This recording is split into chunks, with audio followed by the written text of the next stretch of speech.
Assalamualaikum warahmatullahi wabarakatuh. Sahabat Kanal 3, kita jumpa lagi obrolan bareng Habib. Dan saya Ega bersama Habib Faisal Jindan. Assalamualaikum Habib. Waalaikumsalam warahmatullahi wabarakatuh.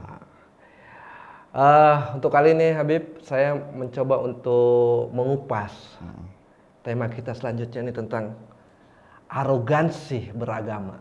Ya. Berhubungan dengan hijrah dan arogansi beragama. Ya. Kadang kita ini kalau beragama karena keyakinan kita terlalu dalam. Saya tanda kutip keyakinan kita terlalu dalam terhadap agama kita. Dan keyakinan kita bahwa agama kita paling suci, paling benar. Sampai-sampai kita bisa menafikan keyakinan, pemahaman orang yang berbeda sama kita, Habib. Contohnya kayak baru-baru inilah, tentang peristiwa kemarin di Lumajang. Ada sosok yang saya bisa sebut termasuk saudara kita yang hijrah. Melihat hal yang begitu jadi anti kayaknya itu, Habib. Terpanggil ya? Terpanggil untuk menegakkan tauhid, jihad dalam pemahamannya dia. Bahwa ini hal yang musyrik. Betul. Jadi dengan cara itu pun sangat arogan kalau saya bilang, sangat arogan, menggambarkan bahwa pemeluk agama ini, keyakinan ini sangat arogan untuk menafikan agama, keyakinan agama yang lain. Bagaimana menurut Habib tentang fenomena ini, Habib? Tentang arogansi beragama sekaligus tentang contoh tadi sesajen itu. Contoh sesajen yang terjadi di daerah Lumajang itu memang menjadi PR bersama. Ya, itu lagi-lagi menunjukkan arogansi hanya berdasarkan sebuah cara yang selama ini kita sering kritisi, yaitu apa? Mereka mengatakan bahwa definisi dan pemahaman versi mereka sudah final. Artinya tidak memberikan ruang kepada selain mereka untuk memiliki artikulasi penafsiran selain mereka. Ini sebuah masalah sebenarnya. Berarti masalahnya sangat mendasar.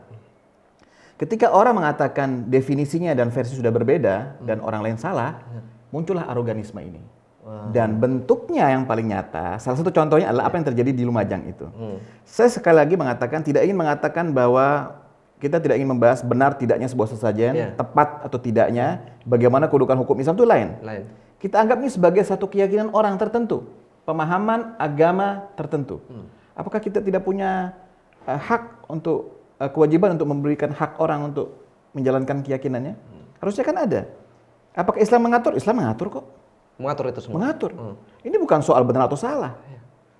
Dia punya hak, itu harus dilindungi. Nah, kenapa mereka bisa arogan? Lagi-lagi yang saya katakan, problem aroganisme ini terkadang memakan korban orang-orang di luar Islam, terkadang juga memakan korban dalam internal Islam. Bahkan di dalam internal Islam kita sendiri nih. Pelakunya ya dia lagi. Kelompok yang sama, kelompok yang selama ini mengatakan sebagai pembela kalimat tauhid, melawan kesirikan, bid'ah dan selainnya. Ini kelompok-kelompok yang memang arogan, karena merasakan ini sudah benar, sudah final. Anda melakukan kesalahan, Anda melakukan sebuah kesirikan, harus dilawan. Nah, ini arogansi ini terjadi di dalam internal Islam pun terjadi. Jadi korbannya bukan cuma non-Muslim, tetapi di yang berbeda pemahaman sama dia jadi korban juga. Yang lagi hot memang yang lagi di Lumajang, sesajen itu. Dalam internal banyak loh. Misalkan mereka meratakan kuburan. Ada. Itu terjadi sudah lama ya. Kuburan diratakan. Kenapa? Karena kuburan ini dijadikan tempat praktek syirik atau perdukunan misalnya. Jadi untuk melawan kebatilan itu, kubur itu diratakan. Saya pernah, Mas Ega, bertemu dengan kelompok mereka. Kita pernah berdialog. Apa? Saya bilang, alasan kamu apa untuk meratakan kuburan ini? Oh, ini dijadikan tempat syirik, orang meminta-minta dalam kuburan. Lalu, ya itu harus diratakan. Jadi kenapa ya harus kuburan yang menerima dampaknya? Salahnya apa sih kuburan ini? Berarti yang melakukan orang, ya lu dampaknya si kuburan. Kok bisa pelakunya tidak dikenakan apa-apa, tapi si kuburan kena? Nah, problem bagaimana kalau ada orang menyembah matahari? Apa ada menghancurkan matahari? Betul. Jadi saya juga kadang ini kembali pada kemarin tema kita juga tentang penggunaan akal itu. Jadi kadang begini, kalau saya pribadi melihat dari sisi akal aja, kok bisa-bisa dia menjudge, melarang seseorang itu, dia tahu seakan-akan tahu sisi batinnya bahwa orang yang ke kuburan itu menyembah kuburan. Nah, dia sudah menjudge. Sudah menjudge. Nah, Dia tidak ada ruang untuk iya, mereka menjelaskan. Dia menafikan itu, alasan apapun Anda kalau sudah ke kuburan berarti Anda menyembah kuburan. Ya. Itulah. Itu yang kadang membuat itu yang dikeluhkan banyak pihak. Banyak pihak. Termasuk orang yang ziarah ke makam Nabi. Ya, betul. Jangankan kuburan aulia, betul. makam-makam para sunan ya. Oh ya, para sunan. Makam Nabi pun mereka artikan sebagai syirik. Sebagai syirik juga. Bahkan ke makam Nabi pun benar-benar sebagai syirik.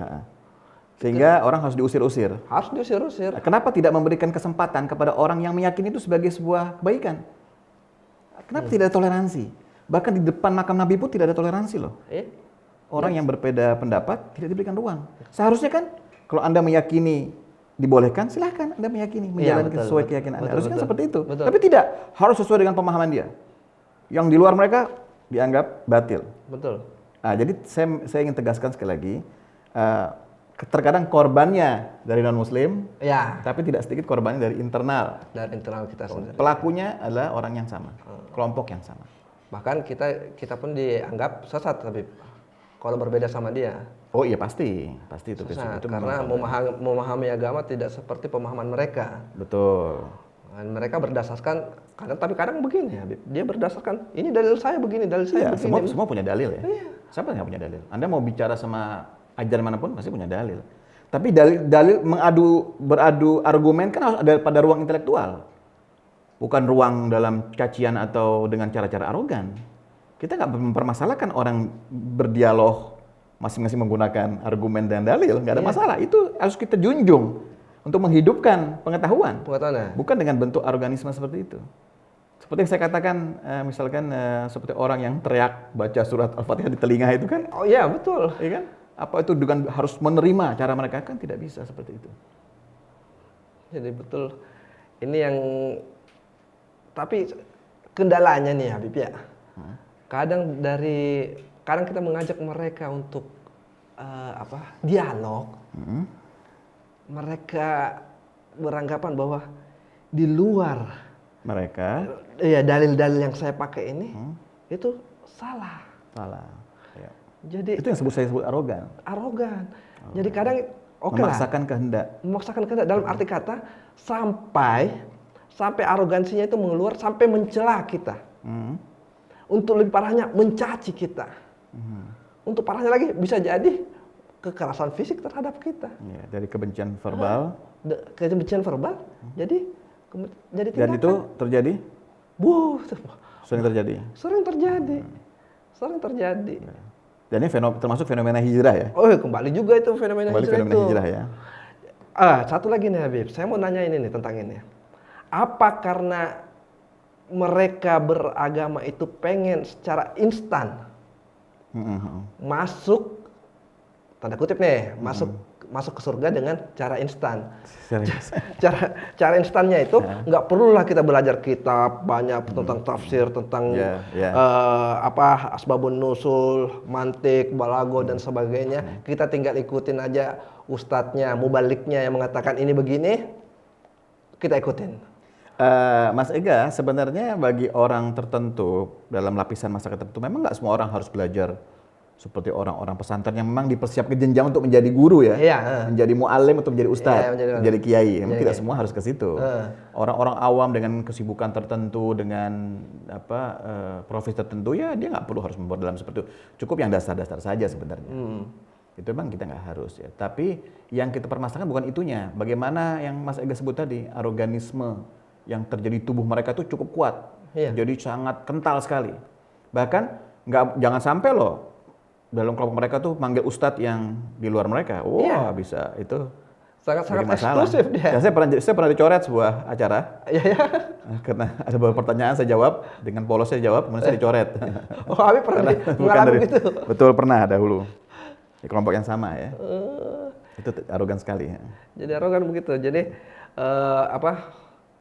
mungkin ke sahabat Kanal 3 kita perlu jelaskan tentang fenomena arogansi beragama nih. Maksudnya kalau saya bilang beragama itu rileks aja, santai aja. Fanatik boleh, asal positif. Ya, fanatik boleh. Tapi Urusi diri Anda dulu lah. Ah? Fanatik urusi diri. Fanatiknya untuk mengurusi diri sendiri Diri sendiri dulu. Jangan ngurusi fanatik untuk Ya, bagaimana memperbaiki diri dulu sendiri Betul. tuh. Bagaimana akhlak kita terhadap manusia, terhadap Betul. tetangga, terhadap keluarga. Itu kan yang lebih utama Betul, dulu ya, betul. Habib ya. Baik, Habib. Mungkin sampai di sini dulu bincang-bincang kita. Mungkin kita lanjut ke depan dengan tema yang sama atau yang masih berhubungan dengan ini. Baik, sahabat Kanal 3. Kita akhiri dulu bincang-bincang bersama Habib Faisal Jindan. Tolong jangan lupa untuk subscribe di bawah ini. Dan kalau ada pertanyaan atau komentar, silahkan. Assalamualaikum warahmatullahi wabarakatuh.